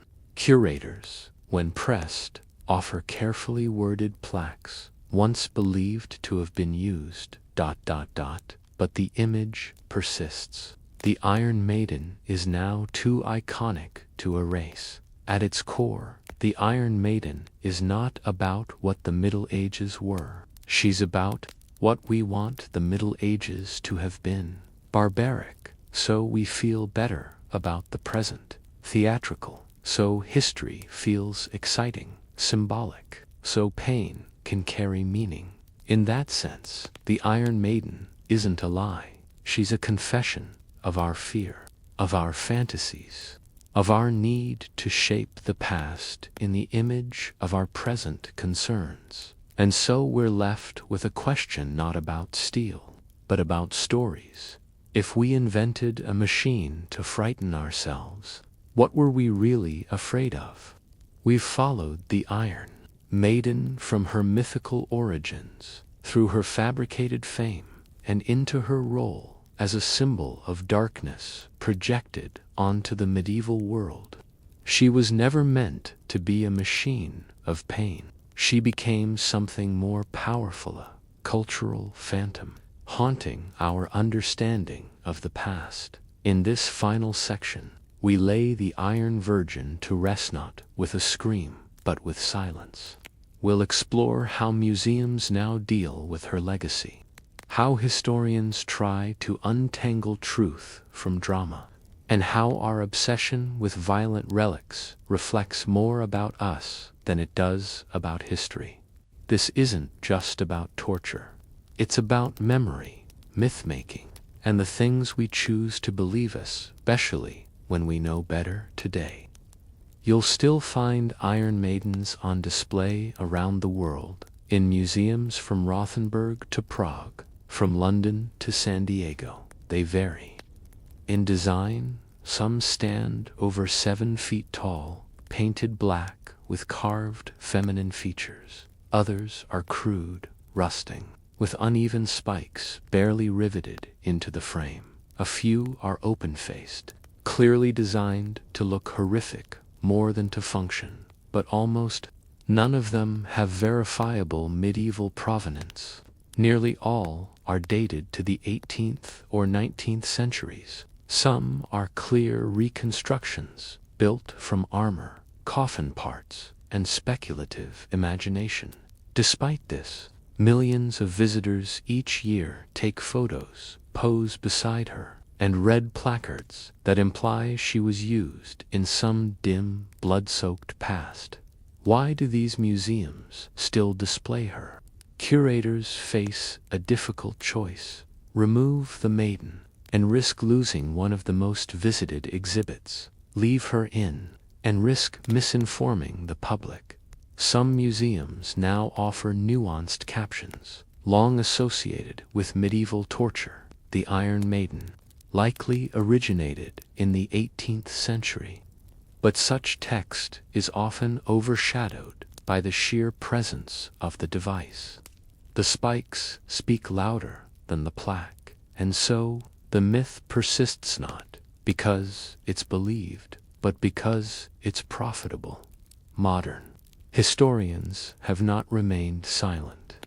Over the past 3 decades, scholars have mounted a serious effort to correct public misconceptions about torture and medieval justice. Dr. Richard W. Cowper, who writes about chivalry and the gap between imagined violence and legal practice. Esther Cohen, whose work, The Modulated Scream, explores how medieval torture was far more bureaucratic and restrained than later myths suggest. Tobias Haller, who debunked various fabricated torture tools through artifact study and documentation reviews. Their arguments are clear. There are no primary sources describing the use of an Iron Maiden before 1790. All known Iron Maidens are museum constructs. The real cruelty of the medieval period was quieter, slower, and more procedural than dramatic. This raises a bigger question. Why do we so often replace real history with violent fantasies? Once we discard the Iron Maiden, we're forced to look at the actual mechanics of pain and power in the Middle Ages. And what we find is not less disturbing, just less theatrical. Torture was administered with paperwork, rules, and authorization from multiple clerical or civic officials. The worst forms of violence often happened in public, not in hidden dungeons. Executions were common, but they were surrounded by ritual, community participation, and moral framing. Humiliation, not destruction, was often the goal. Punishments, like the pillory or the scold's bridle, were meant to shame, not kill. The Iron Maiden, with her silence and secrecy, actually runs counter to how medieval punishment functioned. She's too modern in design, too neat, too symbolic. The Middle Ages were messier, even as historians debunk her. The Iron Maiden remains a fixture in pop culture. She appears in horror movies, often as a fatal trap sprung by mistake. In The Addams Family and Sleepy Hollow, she's a household item. In video games, she's both torture device and enemy. Metal bands continue to use her name, face, and reputation. She is now entirely divorced from history. She exists, instead, in the world of symbolic objects like vampires, guillotines, and plague masks, all based on partial truths, all altered by time and imagination. And this presents us with a challenge. If our symbols are lies, but our emotions about them are real, how do we reconcile the difference? Perhaps this is where the Iron Maiden finds her true place, not in history, but in metaphor. She is the embodiment of unquestioned cruelty, the cold face of systems that destroy while pretending to protect, a warning about the seductive power of fear. And in that way, she becomes timeless, even if she never pierced a single person's skin. She continues to pierce the imagination, reminding us that sometimes the tools of terror are built not in dungeons, but in stories. There's one last truth to sit with. We invented, then we forgot that we invented her. That forgetting, intentional or accidental, is at the heart of how historical myths form. We need our monsters. We need symbols to make sense of cruelty. But if we let the symbols stand in for truth, we risk turning real history into cartoon villainy and lose the deeper lessons buried beneath the dust. And so we come to the Virgin's funeral, not a burial of a device, but of an illusion. As we close her iron doors one last time, let's ask, how many of our modern fears are housed in myths we've mistaken for memory?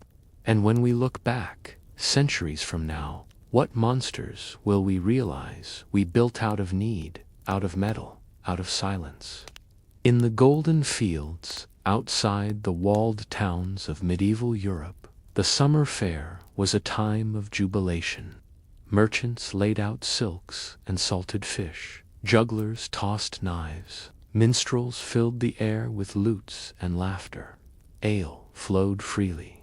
Pigs roasted on spits, and villagers danced into the night. But at the edge of the fairgrounds, just past the gambling tables and puppet shows, stood another kind of attraction, the punishment platform, or in some regions, the pain pavilion. Here, before cheering crowds and hawkers selling boiled sweets, men and women were flogged, branded, shamed, and occasionally broken, all as part of the festivities.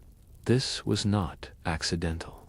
In many parts of Europe, especially between the 12th and 15th centuries, public punishment was an integral part of seasonal festivals. What today we might view as grotesque spectacle, medieval communities saw as justice made joyous. Morality turned into community. Theater. Welcome to the festival of pain where sin met spectacle and torture became a ticketed event. Fairs in medieval Europe weren't only for buying and selling. They were legal, religious, and administrative gatherings sanctioned by royal charter or episcopal license. With the arrival of merchants came judges, officials, and local executioners ready to carry out punishments before large audiences. And what better time to execute justice than when everyone was already gathered? Town records from places like Toulouse, Coventry, and Prague show annual fair trials being held at designated platforms near market squares. These trials dealt with theft and fraud, often committed during fairs. Moral offenses like adultery, public drunkenness, or defamation and paid debts. Petty crimes committed by traveling merchants or performers. Rather than conducting these trials quietly, authorities staged them as part of the fair's scheduled programming. They were ritualized, stylized, and meant to entertain as much as enforce. Consider the format of a typical fairground punishment day. Announcement by town crier or fool, "Come witness justice upon the guilty." One flogging, one branding, and a special humiliation at noon.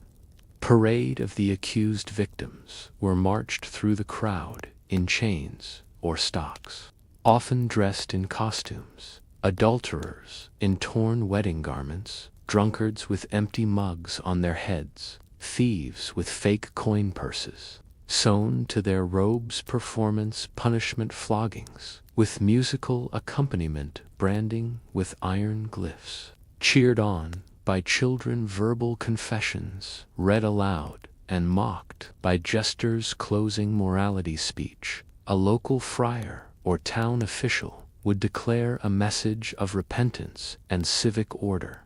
This was interactive justice. The audience booed or laughed. Jesters added commentary. Vendors timed their sales to the high points of pain. And sometimes, if the crime was particularly hated, the crowd threw fruit, or worse, some of the more disturbing elements of the festival of pain emerged not from courts, but from commercial booths. In a few documented cases, especially in urban centers like Paris and Frankfurt, licensed torturers or executioner performers set up booths offering controlled demonstrations of pain for a fee. These included simulated stripado sessions with audience volunteers, ropes tied loosely, try the rack stations, where men dared each other to withstand a crank mock, executions using dull axes or rope, tricks of course. Not all were mock. In some rare cases, actual convicted prisoners were exhibited. A flogged man left in stocks with a sign, 10 coins to poke the drunkard. A petty thief forced to sit inside a caged booth while passers-by taunted him. These were billed as moral instruction, but they were also commercialized cruelty. The church often supported these spectacles, especially when tied to feast days or holy weeks. In many towns, religious festivals, like the Feast of Corpus Christi, included ritual punishments, framed as acts of public penance. A woman caught in adultery might be publicly washed with cold water in front of the cathedral. A blasphemer might be forced to crawl through the fairground on hands and knees, reciting psalms. A heretic might be displayed in a mock sermon while the crowd jeered. Friars blessed the punishments, preached about sin, and urged the crowd to reflect, not just gawk. But as one 14th century priest in Lüneburg admitted in a private letter, they cheer the whip more than the word. Ypres, a wealthy cloth town in what is now Belgium, held an annual summer fair attended by traders from across Flanders. In 1362, records show that alongside the usual textile stalls and food vendors, a justice parade was scheduled. 12 criminals were marched on a wooden cart. Punishments included 3 brandings, 6 floggings, and 2 public humiliations, one involving a pig costume. The mayor toasted the crowd and thanked God for visible justice. Local records show the event drew more spectators than any single cloth sale that day. Justice had become festival content to modern minds. These scenes blur the line between law and spectacle, but for medieval Europeans, that line barely existed. Punishment was meant to be seen. Visibility deterred crime. Public pain was a moral lesson, not a scandal. And in a world where most people were illiterate, theatrical justice was often the clearest form of legal communication. A flogging on festival day was worth 1,000 scribble pages, but some voices questioned the practice. One abbess in Rouen wrote, "They cheer louder for the lash than for the mass. Have we made pain more beloved than prayer? So we must ask, if torture becomes a sideshow, do we still recognize it as justice? And if the crowd laughs, claps, and buys roasted pears during the branding, who really is on trial?" In the last section, we peered behind the canvas curtains of medieval fairs and found a disturbing truth. Punishment wasn't just justice, it was part of the show. Torture, shaming, and humiliation unfolded like street performances, blurring moral instruction with mass entertainment. In this section, we delve deeper into how these festivals codified cruelty, how the cycle of pain was ritualized, monetized, and woven into the social rhythm of the year. We'll explore the specific roles played by local actors, from executioners to children, and examine how seasonal festivals across Europe became platforms for both enforcement and indulgence. And perhaps most unsettling, we'll uncover the ways in which the crowd didn't just watch pain, they participated in it. In many towns, the local executioner was a civic official paid by the town, bound to duty, and widely feared. But during festivals, his role shifted. He became part of the performance in Nuremberg and Lübeck. Flaying knives. For a small fee, visitors could touch the instruments or pose with them. Some towns even encouraged the executioner to recount stories detailing past punishments, like a traveling bard, but with gallows instead of guitars. In Basel, a famous executioner known only as Hans the Splitter was known to perform mock executions with turnips in place of heads. He'd swing a dulled axe and split the vegetable with theatrical flair, drawing cheers from crowds and coins from pockets. This was death turned into a demonstration, horror transformed into street magic. Some festivals staged reenactments of trials as part of the entertainment. These were usually based on recent crimes and allowed the crowd to play judge, jury, and sometimes even punisher. These farce courts were especially common in French and Flemish regions. A performer played the accused. Local children or townsfolk played the jury. A jester or town crier acted as judge.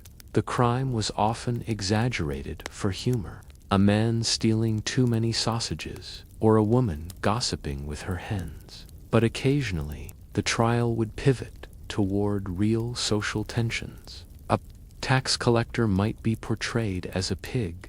A wealthy merchant might be mocked for raising prices. These plays were safe ways to criticize power so long as they ended in laughter. Some ended with mock punishments, like dunking in water barrels, but others were more physical, whipping with switches, parading in chains, or mock branding with heated iron that left no permanent scar. Pain, even staged, was part of the pleasure. One of the most revealing aspects of fairground punishment was how it functioned as moral education for children. In many towns, schools released students for punishment day during the fair. Some were given front-row seats. Others were encouraged to participate. Young boys might be asked to read the sentence aloud. Some children were allowed to throw symbolic objects like dried peas, old bread, or pebbles at the shamed in rare cases. Teenagers acted as junior bailiffs, walking prisoners between stages, or leading them through the market with ropes. This was seen as a lesson in civic duty. Just as young apprentices learned how to hammer iron or sew linen, so too were they taught how to recognize, enforce, and enjoy punishment. A poem from 14th century Antwerp reflects this disturbing pride. Let the lad see law in motion, the thief tied tight and whipped with notion. Pain was pedagogy.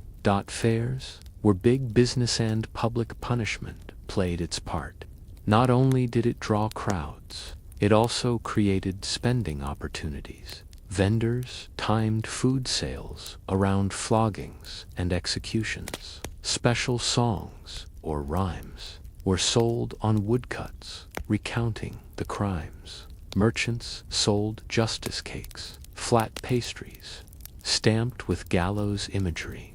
One Frankfurt baker became famous for his branding buns, small, bitter rolls shaped like iron marks, meant to be eaten in symbolic solidarity or schadenfreude. In some towns, punishment booths were taxed like any other business. A vendor who hired a flogger or a mock confessor might owe a percentage to the town. Bailiff.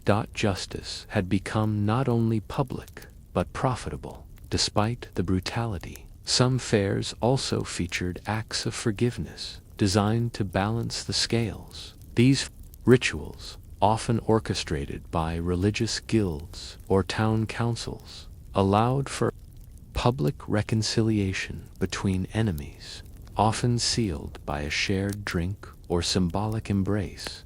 Mass pardon ceremonies, where minor offenders, usually debtors or drunkards, were pardoned in exchange for public penance like sweeping the streets or carrying festival banners in Reims during the Feast of Mercy. A designated pardoned sinner was dressed in white and paraded through town before being blessed by the bishop and released. These rituals served two purposes: reassert the town's capacity for mercy, preserving civic unity, reinforce hierarchy by showing that forgiveness flowed from the top. But these moments of mercy were often overshadowed by the louder, bloodier displays. While men were most often flogged or branded, women were frequently subjected to performative punishments that emphasized public shame over physical damage. These included hair shaving, symbolizing loss of beauty and honor, forced nakedness or undergarment parades, especially for alleged adulterers' mock marriages, to animals or inanimate objects. To marry the sin in one disturbing case from Cologne 1372. A woman accused of gossip was made to wed a pig in front of the entire fair. The ceremony included music, a priest's mock blessing, and cheers from children.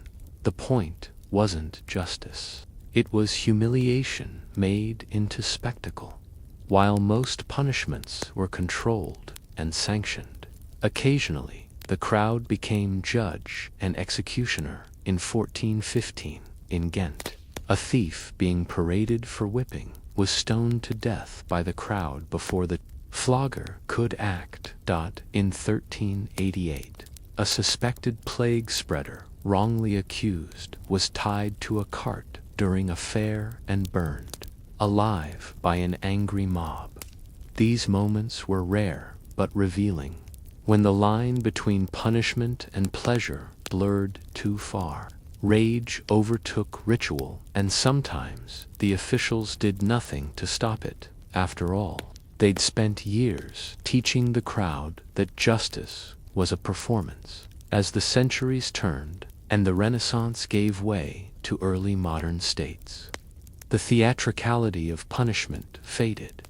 Executions moved behind stone walls. Legal reform emphasized evidence over spectacle. Fairs lost their judicial privileges to centralized courts, but echoes of the festival of pain remained.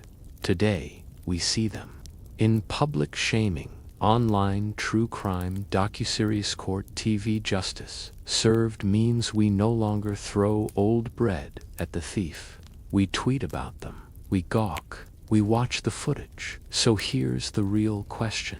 When justice becomes entertainment, do we risk turning cruelty into culture? Or has it already happened? We're simply better at hiding the stage.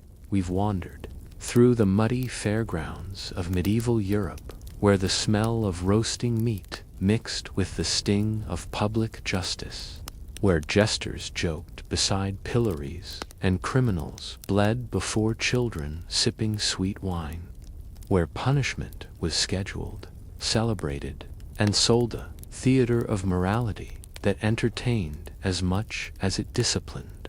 But like all carnivals, the festival of pain eventually came to an end.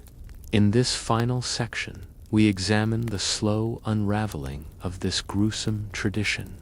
We'll explore what replaced the public punishment booth, how legal reform reshaped the spectacle of justice, and why the memory of these festivals still lingers in our collective imagination.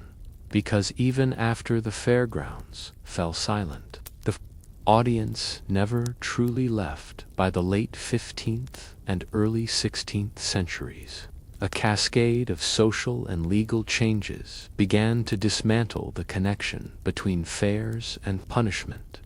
With the rise of central courts and professional judges, the town square trial lost its authority. Regional magistrates and royal representatives now controlled sentencing, removing the public's role in enforcement. Punishments were moved indoors to chambers, jails, and courthouses. Justice became less visible, but also more bureaucratic. The Whitman gave way to the scribe, inspired by thinkers like Erasmus, Beccaria, and early reformers of Roman law. A new belief emerged that public cruelty undermined justice rather than strengthening it. Torture came under scrutiny.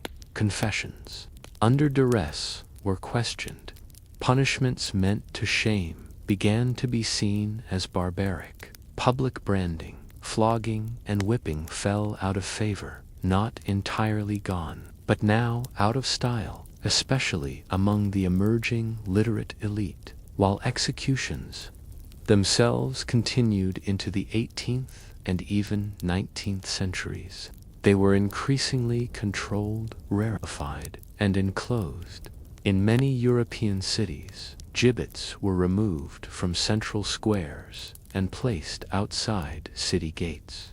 Execution theaters emerged, where only a select few nobles, clergy, officials could attend. The gallows became a moral punctuation mark, not a participatory act. The interactive violence of the fairground, where you could throw food, jeer, laugh, and learn, was no longer welcome in a society striving for civility.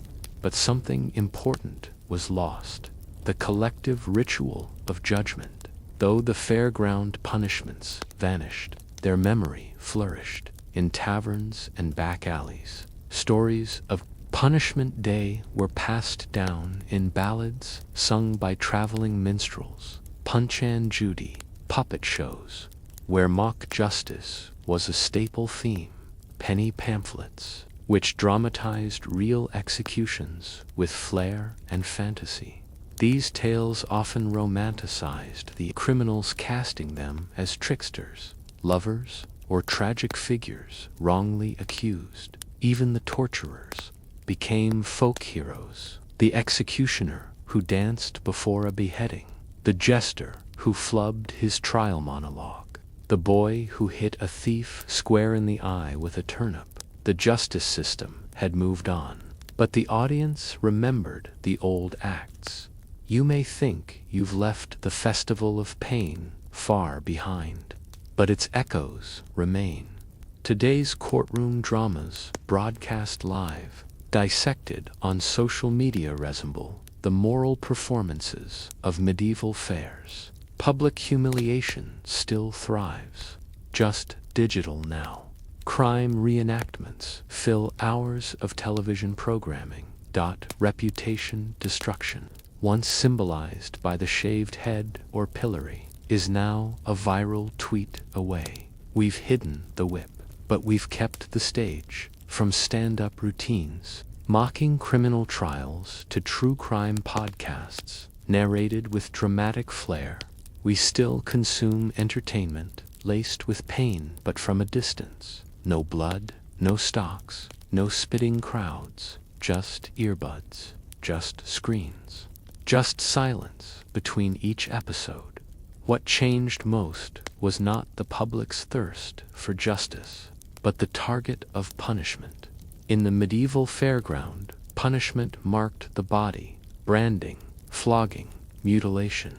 In the modern world, we mark the reputation, cancellation, social exile, ridicule. Both forms require a witnessing audience. Both depend on shame as currency, and both are more effective when the crowd feels morally justified. The stage is cleaner. The actors wear suits instead of rags.